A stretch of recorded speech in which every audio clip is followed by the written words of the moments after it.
Hello everyone, today we have some news about some of the Game of Thrones spin-offs and prequels, but before that remember to like the video, helps out the channel a lot, and subscribe and yada yada yada, let's get to it. So George R.R. Martin made an update on his blog about the different prequels and spin-offs that are in development at HBO. He says, some of those are moving faster than others, as is always the case with development. None have been greenlit yet, though we are hoping, maybe soon.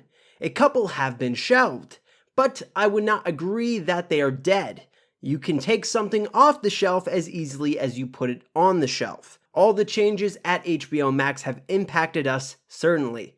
So for people who do not know, HBO Max is owned by Warner Brothers, and Warner Brothers was sold to Discovery a couple months ago.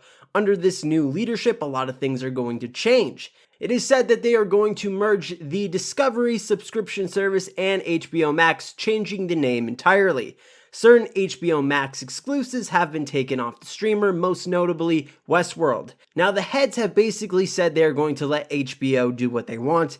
HBO knows what they are doing with content, they have the track record to back that up. George does not say what spin-offs specifically have been shelved. The spin-offs we know of that are being worked on are The Tale of Dunk and Egg, The 9 Voyages, 10,000 Ships, an animated prequel set in Yee, and the Jon Snow sequel. The Jon Snow sequel I definitely think is still being developed. It is going to be about Jon north of the Wall with the wildlings, living with the decisions he made in Season 8.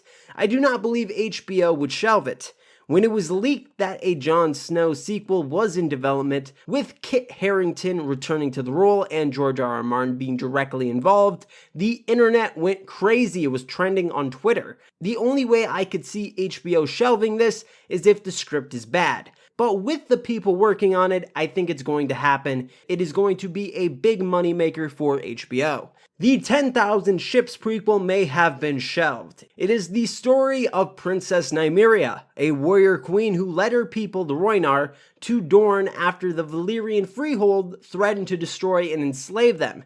Nymeria and her people wandered the seas for 3 years, until they landed on Dorne, where she would marry Morris Martell. She then fought other houses of Dorne until the Martells were the unquestioned rulers, then becoming the Princess of Dorne. I think it's an interesting story and could be really good, but it lacks a few things. It's about a lesser known house, the Martells, which could hurt it. House of the Dragon did well because Targaryens were leading the way with their dragons.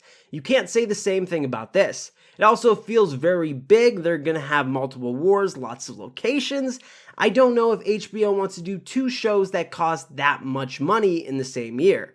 Because even after the Dance of the Dragons, the Targaryen Civil War is over, there are going to be more House of the Dragon seasons. It's going to be an anthology, so it's going to run for some time since we have so many Targaryen stories. I just don't know if 10,000 Ships is well known enough to get people to watch it. The Tales of Dunk and Egg, I think, is still in development and has not been shelved. It will either have its own show, or it will be part of the House of the Dragon anthology.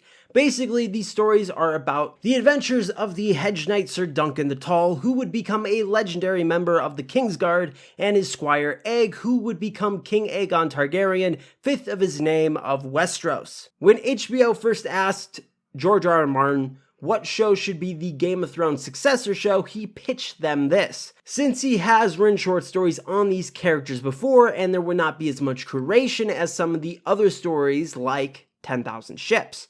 The story is also much smaller in scale than something like House of the Dragon. It's much more intimate, so it would be cheaper to make. And as somebody who's read the books, it's really good. So I think it's definitely going to be made. It is not going to be shelved. The 9 Voyages prequel is a maybe for me. This one I'm the least sure about. The 9 Voyages centers on Corlys Velarion's adventures.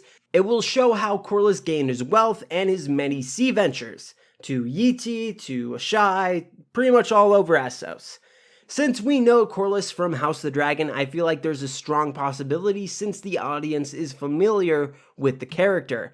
And it would be great seeing how he got his wealth and seeing the other lands other than Westeros.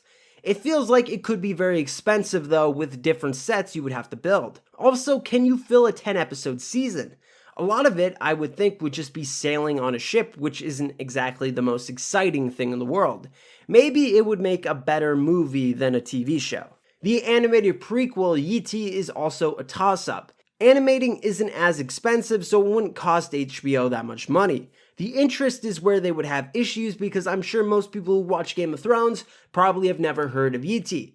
Yi is based much more on Asian culture, so like Westeros being based on medieval Europe. It would be very similar to Game of Thrones where people want to rule and there's wars between the great houses. I think it would do good if it gets a chance, and HBO really wouldn't be spending that much money on it compared to the other sequels, so I think there's a good chance that it is still being developed. So what do you think of the prequels? Which one are you most excited for? Leave it down in the comments below, and if you want more Game of Thrones content, please subscribe and like the video. Also check out the Twitter link in the description below, and as always, have an awesome day.